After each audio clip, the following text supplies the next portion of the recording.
अरहत वाङ्मय में कहा गया है, दुल्हे खलु मानुषे भवे चिरकालेनवि सव्यपाणिनम गाढ़ाय विवाग कम्मुणो समयम गोयम मापमाय। उत्तराध्ययनानि, उत्तराध्ययन एक जैन आगम है और उसका 10वां अध्ययन गौतम के नाम संदेश के रूप में है। संदेश में एक बात यह बताई गई है कि मनुष्य भव दुर्लभ है, लंबे काल तक भी दुर्लभ हो जाता है सब प्राणियों के लिए, क्योंकि कर्मों का अपना विपाक है। ऐसी कर्मों की मानो भारी मार होती है कि मनुष्य जन्म नहीं मिलता है। ऐसी स्थिति में वर्तमान में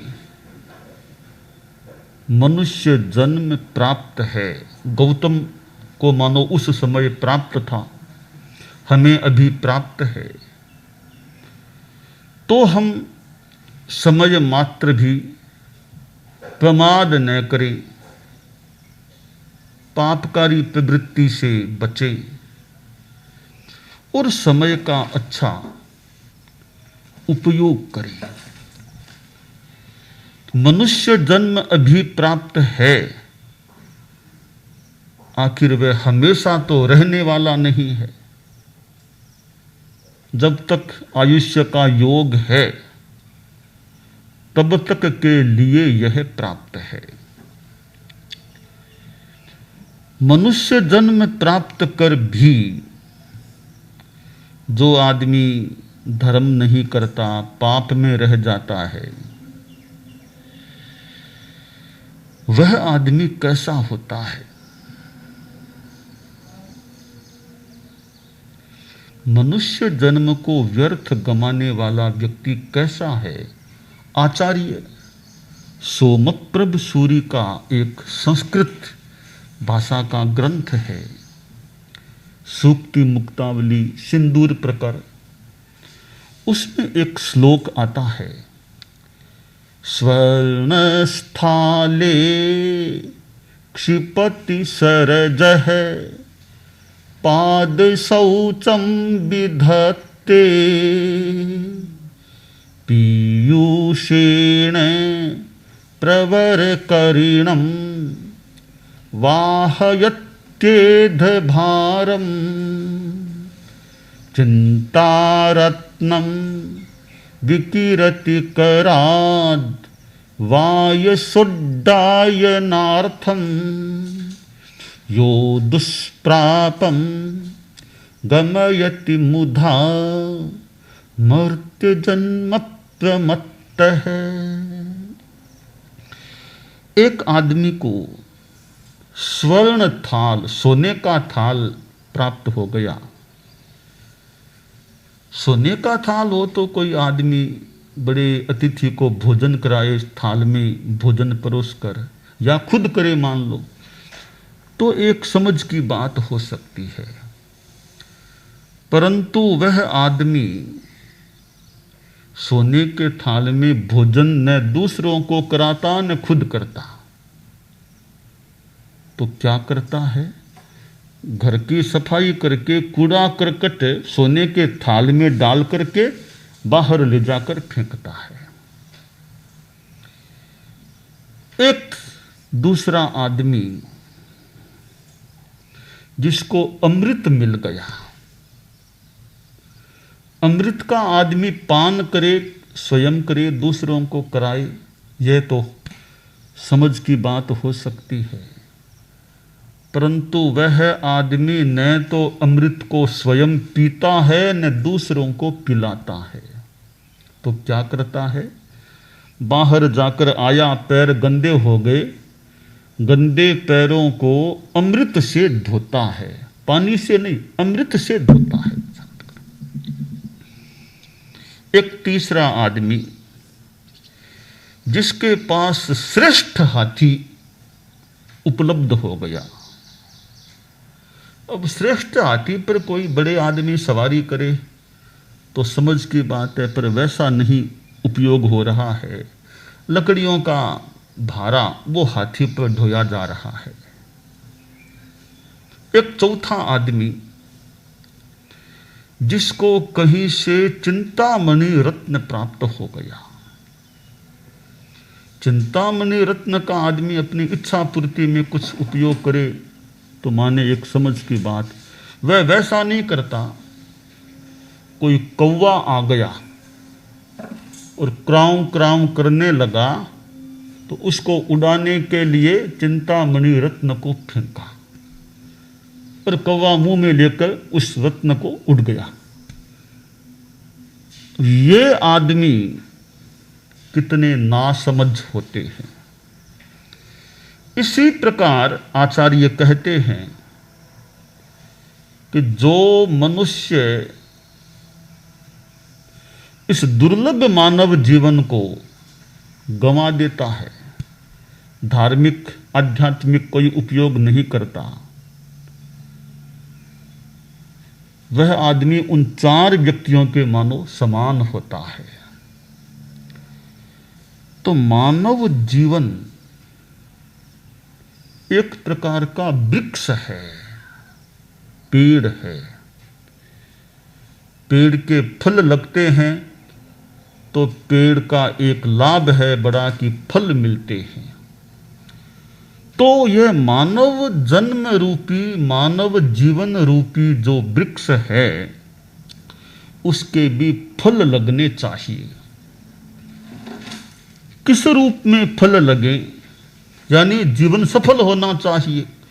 6 फल आचार्य ने इस वृक्ष के 6 फल लगने चाहिए। वे फल बताए हैं।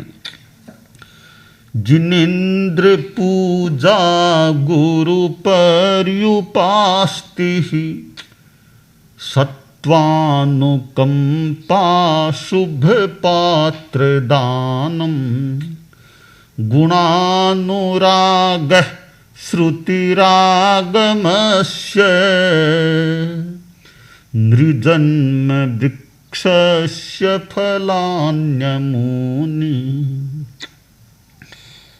पहला फल बताया जिनेन्द्र पूजा।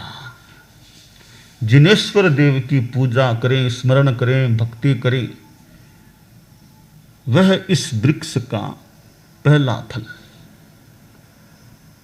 दूसरी बात, गुरु पर्युपास्ति ही, गुरु पर्युपासना करें, गुरु की सेवा उपासना का लाभ लें। तीसरी बात, सत्वानुकंपा, प्राणियों के प्रति, जीवों के प्रति अनुकंपा रखें, दया की भावना रखें। यह दया की भावना रहती है तो मानव जीवन का एक फल है। तीसरा फल है सत्वानुकंपा। लड़का मां के पास आया और बोला कि मां, राजा का बेटा हूं, मैंने विजय यात्रा की है और अनेक अनेक राज्यों को मैंने जीत लिया है, विजेता बन गया हूं। और इस विजय के उपलक्ष्य में आज विजयोत्सव के रूप में एक समारोह रखा गया है और मैं उसमें अब जा रहा हूं, तुम्हें प्रणाम करने के लिए आया हूं। मां के पैरों में प्रणाम किया तो मां की आंखों में आंसू आ गए।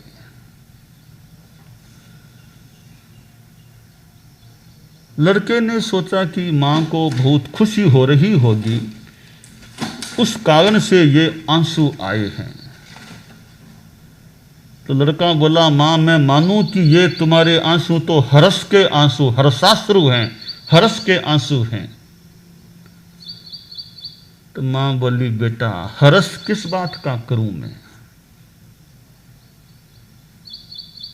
तुमने जो विजय प्राप्त की है उसकी पृष्ठभूमि में तुमने कितने मनुष्यों को मारा है, मराया है, कितने कितने लोगों के प्राण चले गए हैं, कितनी हिंसा हुई है। जिनके प्राण चले गए हैं उनके परिवारों में क्या बीत रहा होगा। देखो, एक अनिष्ट बात कह देती हूं, अगर युद्ध में विजय प्राप्ति के प्रयास में दुर्भाग्य से तुम्हारे प्राण चले जाते तो मेरे में क्या बीतता। आज वो ही हाल उन माताओं का हो रहा होगा जिनके पुत्र इस युद्ध में काल कवलित हो गए हैं। तो बेटा मुझे कोई हर्ष नहीं है, तुमने तो कितना हिंसा का काम किया है।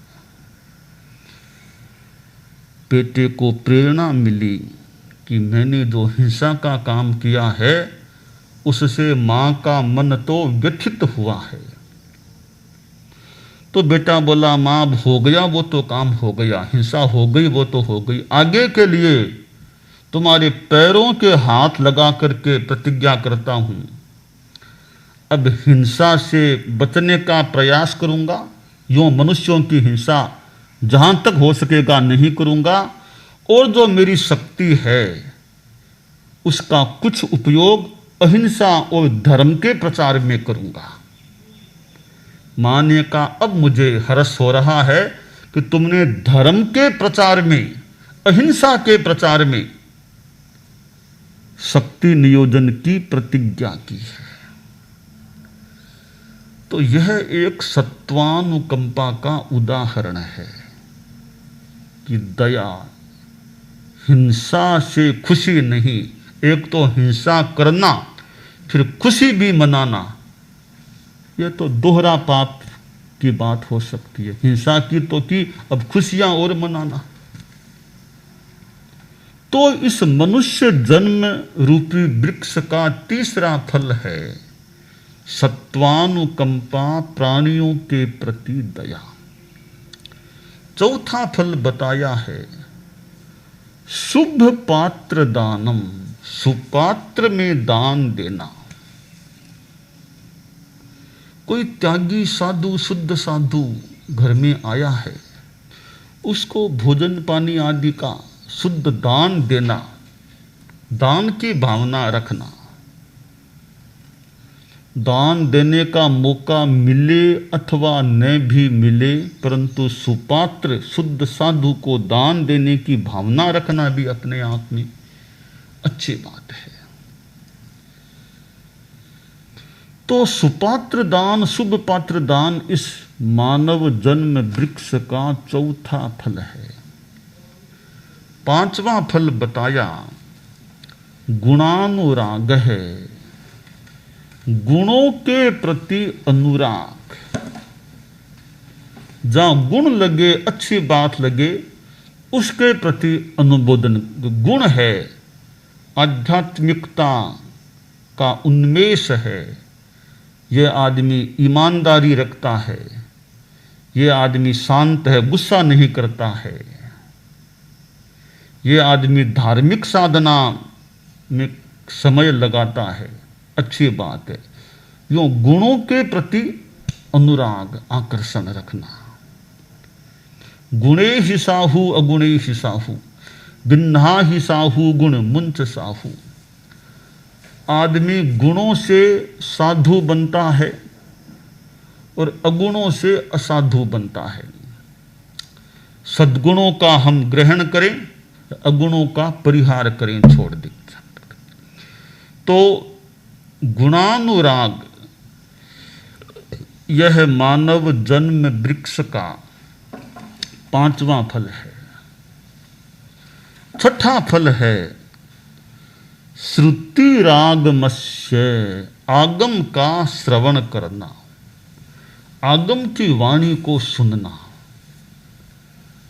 पवित्र वाणी, आर्ष वाणी, आगम वाणी, शास्त्र वाणी का कान में पढ़ना भी अच्छा,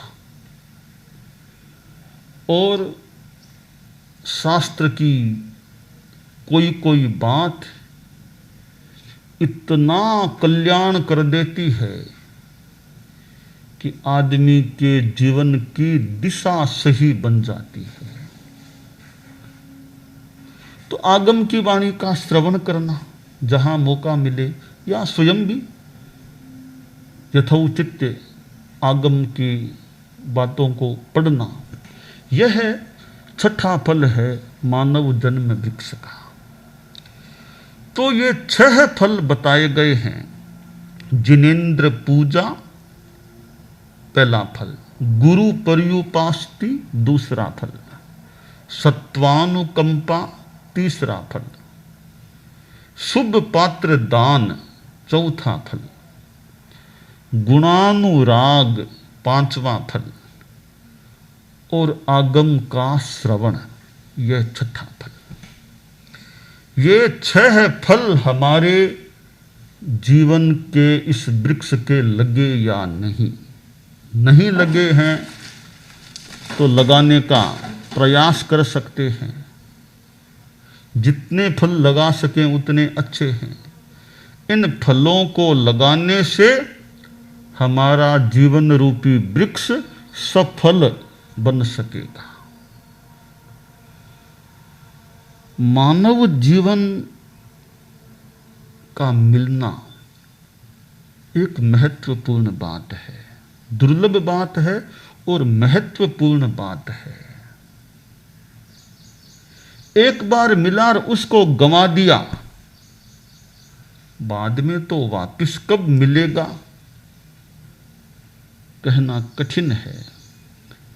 जन्मों जन्मों जन्मों तक भी फिर मानव जीवन न मिले तो, इसलिए अभी जो प्राप्त है बस उसका बढ़िया उपयोग करने का प्रयास करना चाहिए।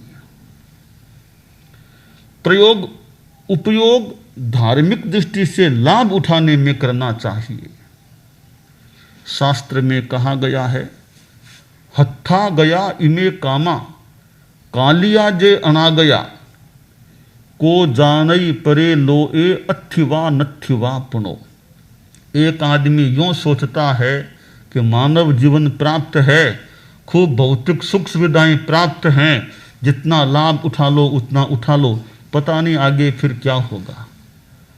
इस रूप में लाभ उठाने का प्रयास न करके आध्यात्मिक लाभ उठाने का प्रयास करें कि कितनी साधना, तपस्या, धर्म, त्याग, संयम करके इस मानव जीवन को हम कृतार्थ यानी करें और इसका अच्छा उपयोग करें। मानव जीवन की दुर्लभता कैसी है आप देखिए। एक भिखारी कोई चक्रवर्ती के पास चला गया कि दया करो, गरीब आदमी हूँ, भूखा रहता हूँ, पूरा भोजन नहीं मिलता, कुछ व्यवस्था करो।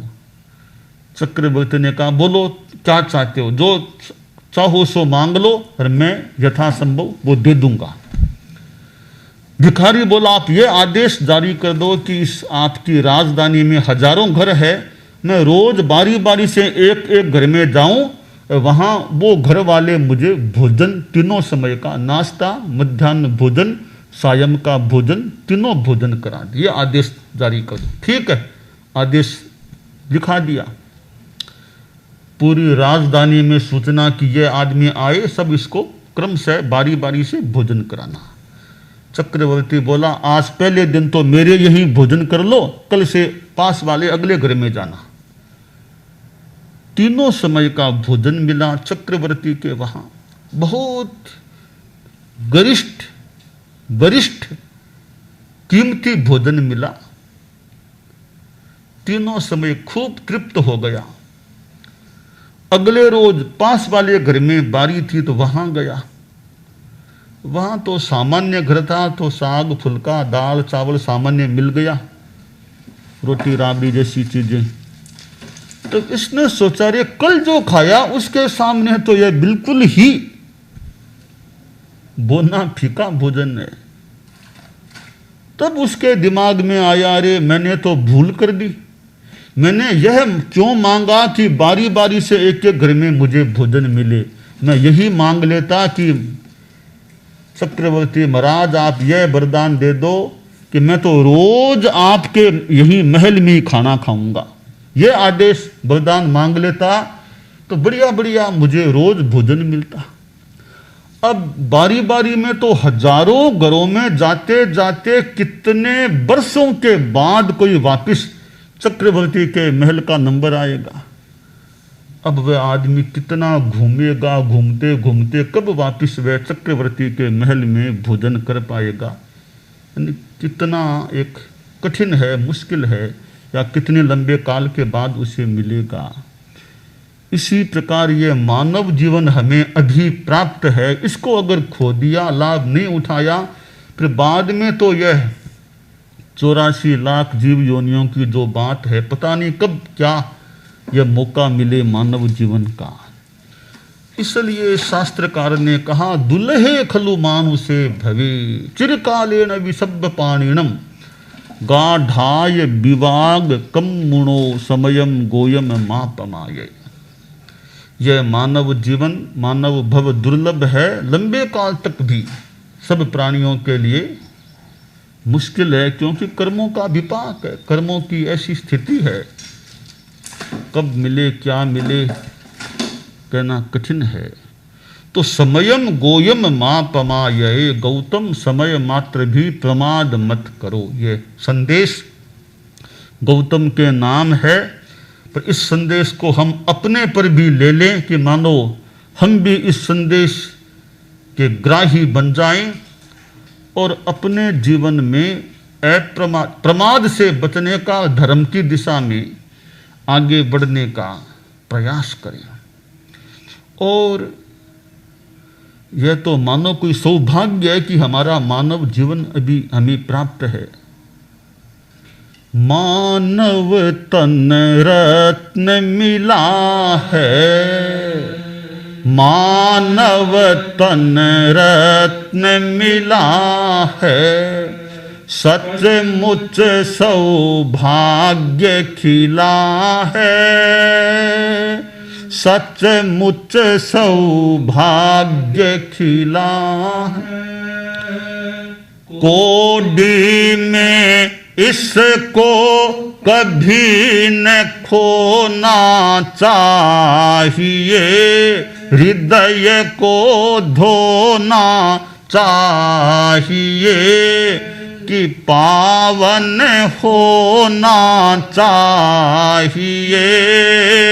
यह है जगने की बेला, अब ना सोना चाहिए। दानान सिद्धम अभयपयानम सच्चेषु या अणवज्जं वयन्ति, तवेषु या उत्तम बंभचेरम लोगुत्तमे समणेनाय पुत्ते। अरहंता मंगलम सिद्धा मंगलम साहु मंगलम केवली पन्नतो धम्मो मंगलम। अरहंता लोगुत्तमा सिद्धा लोगुत्तमा साहु लोगुत्तमा केवली पन्नतो धम्मो लोगुत्तमो। अरहंते शरणं पवज्जामि सिद्धे शरणं पवज्जामि साहु शरणं पवज्जामि केवली पन्नतो धम्मं शरणं पवज्जामि। By cables, converters, connectors and peripherals for mobile, desktop, laptop, printer and tablets from Black Cat India number 516 to 522, 5th floor, Lucia City Centre, OTC Road next to Sharada Theatre, Bengaluru, Karnataka 560,002, India. Delivery pan-India and Union Territories, terms and conditions applicable. Website blackcatindia.business.site